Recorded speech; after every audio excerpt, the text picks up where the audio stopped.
mengetahui peristiwa yang terjadi pada masa lampau yang terjadinya itu bahkan sudah ratusan hingga jutaan tahun yang lalu. Bagaimana kita bisa tahu kayak gitu? Dari mana fosil dinosaurus bentuknya kayak gini, candi bentuknya kayak gini? Coba kira-kira ada yang tahu dari mana para sejarawan itu tahu? Silakan angkat tangan. Oke, bagus. Naisa coba. Baik, menurut saya sejarawan mengetahui peristiwa masa lalu melalui peninggalan-peninggalan sejarah seperti prasasti, candi, fosil atau benda-benda kuno yang masih tersisa hingga sampai saat ini. Ya, bagus sekali pendapat dari teman kita Mahesa. Silahkan, mungkin ada satu orang lagi yang mau mencoba. Oke, silahkan coba Kesha. Menurut saya Bu, sejarawan Oke, iya, bagus sekali. Nah, jawaban dari teman-teman kita ini menunjukkan bahwa sejarah itu dia harus ditulis dengan adanya data-data dan bukti-bukti. Nah, bukti-bukti yang ditemukan itulah yang pada hari ini kita sebut dengan sumber-sumber sejarah. Nice. Nah, sekarang coba bayangkan lagi, bagaimana jika ternyata bukti-bukti itu hilang? Apakah sejarah masih bisa ditulis kalau bukti-bukti atau data-data tersebut hilang? Tidak. Oke, nah itulah gunanya pada hari ini kita mempelajari fondasi utama dalam penelitian sejarah, yaitu sumber-sumber sejarah itu.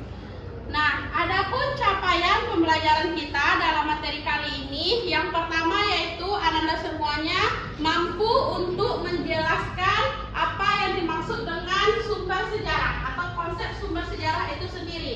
Nah, kemudian juga diharapkan Anda semuanya mampu untuk mengidentifikasi jenis-jenis dari sumber sejarah. Setelah itu juga mampu untuk membedakan mana sih yang sumber sejarah primer, mana sih yang sumber sejarah sekunder. Kemudian tujuan selanjutnya adalah mampu untuk menganalisis bagaimana sih penggunaan sumber-sumber sejarah tersebut dalam penelitian sejarah. Bisa kira-kira?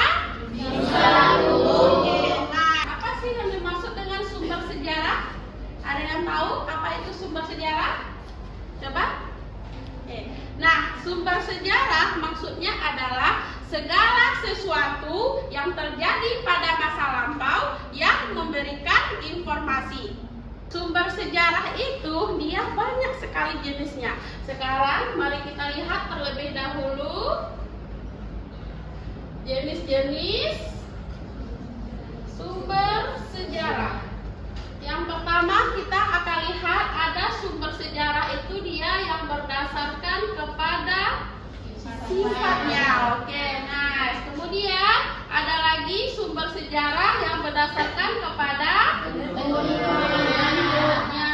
Oke, bagus. Nah, sekarang coba siapa yang tahu kira-kira apa saja jenis dari sumber sejarah yang dikategorikan berdasarkan sifatnya? Ada yang tahu? Yang pertama dia itu sumber primer. Oke, selanjutnya ada lagi sumber sekunder.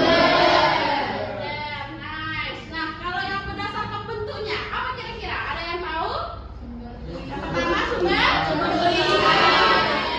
Sumber tertulis. Setelah tertulis ada lagi yang namanya sumber. Selanjutnya ada lagi yang namanya sumber benda. Satu lagi ada lagi yang namanya sumber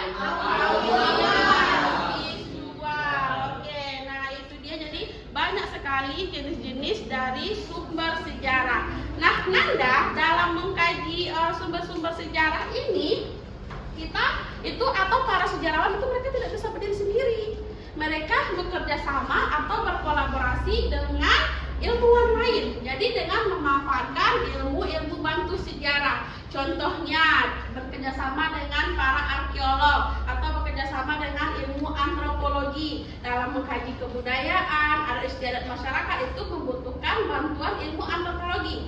Atau ketika sejarawan ingin mengkaji tentang atau membaca tulisan yang ada di batu atau yang prasasti yang kita kenal itu kan, itu membutuhkan ilmu bantu namanya epigrafi. Nah, kayak gitu dia. Setelah itu nanti baru direkonstruksi menjadi suatu peristiwa sejarah. Oke, bisa dipahami Nanda? Bisa. Ini adalah contoh surat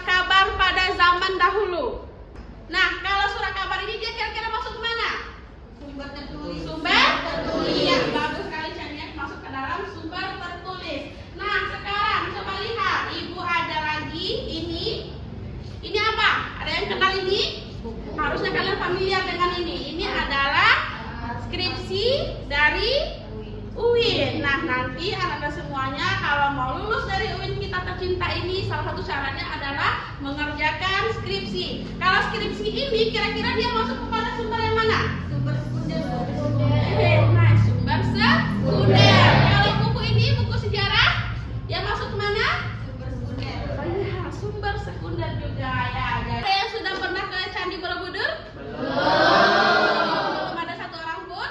Oke, ya. Nah, di zaman sekarang ini, zaman yang serba canggih, yang semuanya serba teknologi, kita dalam menelusuri sumber-sumber sejarah atau menelusuri situs peninggalan sejarah itu tidak perlu jauh-jauh lagi, tidak perlu langsung datang ke sana. Dengan adanya kecerdasan buatan atau AI yang Anda kenal semuanya itu, kita bisa memanfaatkan AI tersebut untuk menelusuri sumber-sumber sejarah.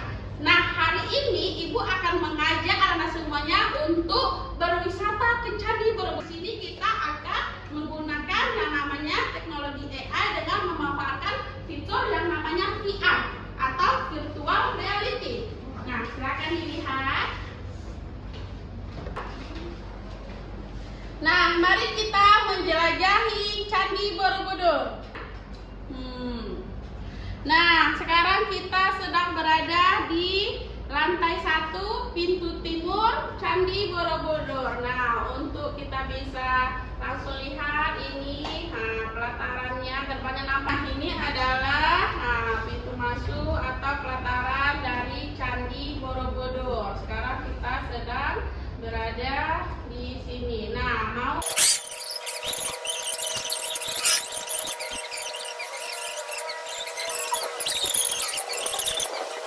ketiga, ya, ini dia yang menjelaskan mengenai Candi Borobudur. Nah, jadi dengan adanya pemanfaatan teknologi AI atau virtual reality itu lebih memudahkan kita untuk menelusuri dan mengkaji mengenai sumber-sumber sejarah itu sendiri. Bisa dipahami? Bisa. Sekarang untuk kita mengidentifikasi atau mengklasifikasikan sumber-sumber sejarah itu, kita akan membuat diskusi kelompok. Kita diskusi kelompok sekitar 15 menit saja. Jadi nanti silahkan dituliskan apa sih yang dimaksud dengan sumber primer, apa sih yang dimaksud dengan sumber sekunder, beserta juga dengan contoh-contohnya. Nah, nanti juga ada satu kelompok yang tampil, kelompok yang lainnya nanti memberikan tanggapan dan juga mengkritisi. Ya, silakan bekerja kelompok semuanya sekitar 15 menit. Baik, terima kasih Nanda, selesai diskusinya. Mari kita presentasikan. Kelompok mana terlebih dahulu yang mau mempresentasikan hasil temuan diskusinya? Oke, iya, silakan kepada kelompok yang di belakang. Silakan Nanda. Baik, yang berdasarkan sifatnya itu ada dua. Yang pertama,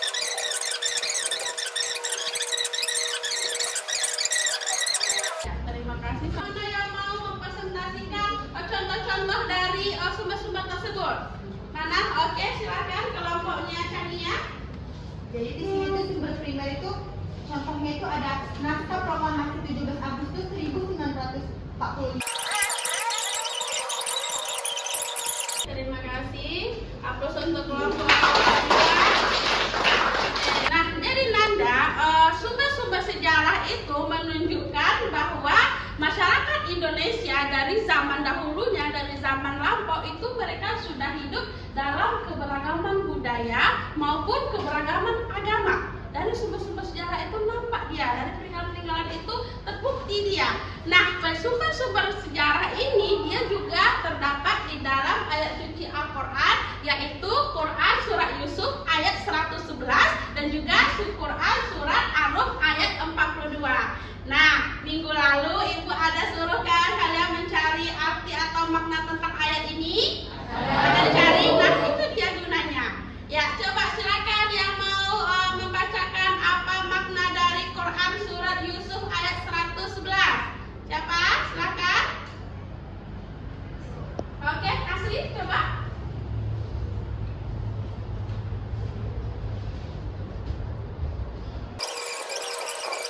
Oke, terima kasih Asri. Kemudian kalau Quran surat Ar-Rum ayat 42, siapa yang mau mencoba? Oke, silakan coba Aldi. Nah, berdasarkan Al-Quran surat Yusuf ayat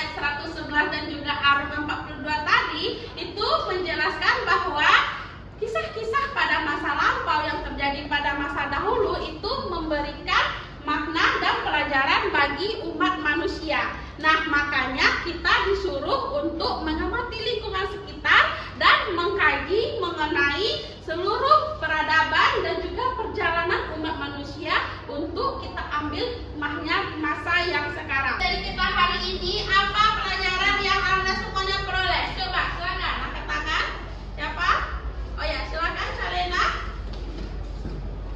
Baik, dari pembelajaran hari ini Sekali dari Salena, mungkin satu orang lagi yang mau mencoba menyimpulkan. Silakan. Ya, coba Hafizah ini. baik, hal yang paling saya peroleh itu adalah mengetahui perbedaan. Oke, bagus sekali dari Hafizah. Nah, jadi bisa kira-kira semuanya Ananda memahami tentang materi mengenai sumber-sumber sejarah? Bisa, Bu. Ya, jadi semuanya kesimpulannya dengan adanya sumber-sumber sejarah ini, dengan adanya sumber dan juga bukti yang valid, sejarah itu dapat ditulis secara ilmiah dan dipertanggungjawabkan kebenarannya.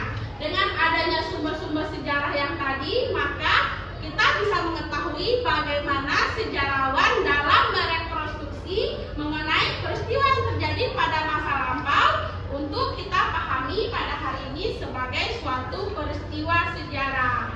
Itu materi kita pada pagi hari ini. Untuk minggu depan, minggu depan silahkan Anda cari mengenai satu sumber sejarah yang ada di lingkungan kita sekitar, atau juga bisa menggunakan sumber di kita. Kemudian coba tuliskan itu termasuk ke dalam sumber sejarah yang mana.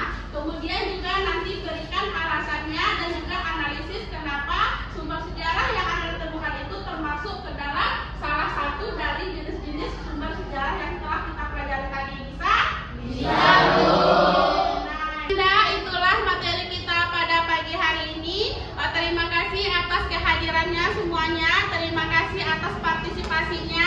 Ibu sangat senang sekali di kelas ini masuk pada pagi hari ini karena semuanya bersemangat